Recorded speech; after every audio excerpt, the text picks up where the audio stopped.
اچھا، شخصیت پرستی کا مادہ آج ہمارے یہاں بہت زیادہ پایا جاتا ہے، اور ہر ایک نے اپنے بڑے کو اپنا امام کہہ کر، امام مان کر بس انہی کو فالو کرنا شروع کر دیا ہے۔ یہ گھیرے سے باندھ لینا ہے کہ سرکار اعلیٰ حضرت رحمۃ اللہ علیہ کی تحقیقات پر اپنی عقل کے گھوڑے نہیں دوڑانے،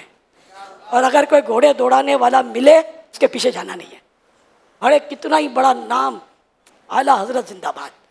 اعلیٰ حضرت کے فقہی مسائل ہوں، اعتقادیات ہوں، جو بھی ہوں، بس اعلیٰ حضرت کی تحقیقات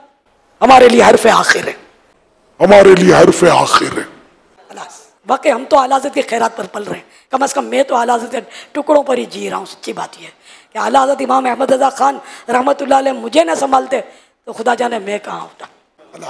واقعی ہم تو اعلیٰ حضرت کی خیرات پر پل رہے ہیں، کم از کم میں تو اعلیٰ حضرت کے ٹکڑوں پر ہی جی رہا ہوں۔ سچی بات یہ ہے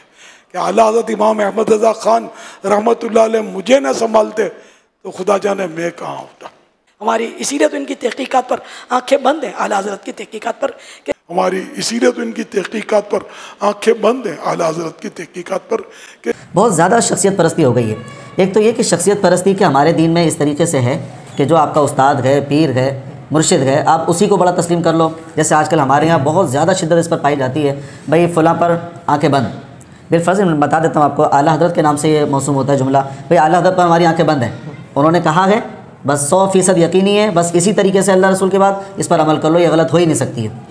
دیکھیں، شخصیت پرستی دینی حوالے سے میں بات کر رہا ہوں، دینی حوالے سے شخصیت پرستی یہ وہی جڑ ہے، روٹ کاز ہے کہ جس نے کافروں کو اللہ کے نبیوں اور رسولوں کی موجودگی کے اندر ایمان نہ لانے پر مجبور کر دیا۔ دیکھیں، قرآن پاک دو چیزیں بیان کرتا ہے، بار بار انبیاء کرام علیہ السلام کے واقعات آپ قرآن میں پڑھ لیں، جتنے بھی منکرین تھے ان کا ایک جملہ اللہ ذکر کرتے ہیں، وہ کہتے ہیں کہ ہم اپنے آباء و اجداد کا دین نہیں چھوڑیں گے، حق واضح ہونے کے باوجود بھی۔ بالکل، یہ جو چلتا ہوا آ رہا ہے میں اس کو نہیں چھوڑوں گا، یہ وہ عنصر، یہ وہ مادہ ہے جس کو اللہ تعالیٰ نے ذکر کیا، اسی کو شخصیت پرستی کہتے ہیں کہ حق سامنے واضح ہو جائے لیکن میں بولوں نہیں جی جو میرا اوپر سے چلتا آ رہا ہے میں اس کو نہیں چھوڑ سکتا۔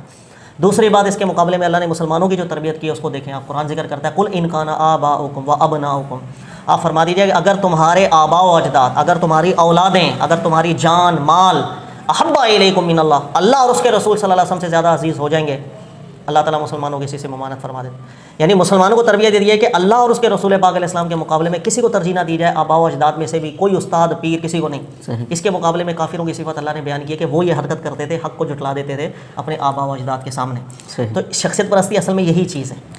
دیکھیے گا، تقلید، مقلد جو ہے نا وہ تقلید کو اس طرح پیش کر دیتا ہے کہ ہمارے سامنے چاہے حق واضح ہو جائے، قرآن آ جائے، سنت آ جائے، لیکن ہم نے فالو کرنا ہے فقہ حنفی کو، شافعی کو، مالکی حنبلی کو۔ یہ تقلید نہ صرف باطل ہے بلکہ کئی وجوہات سے یہ وہی کافروں والا جملہ ہے جو وہ کہتے تھے جب حق واضح ہوتا تھا ہم تو اپنے بڑوں کو بھائی انہی کو فالو کریں گے، اسی کے مشابہ چلا جاتا ہے نا۔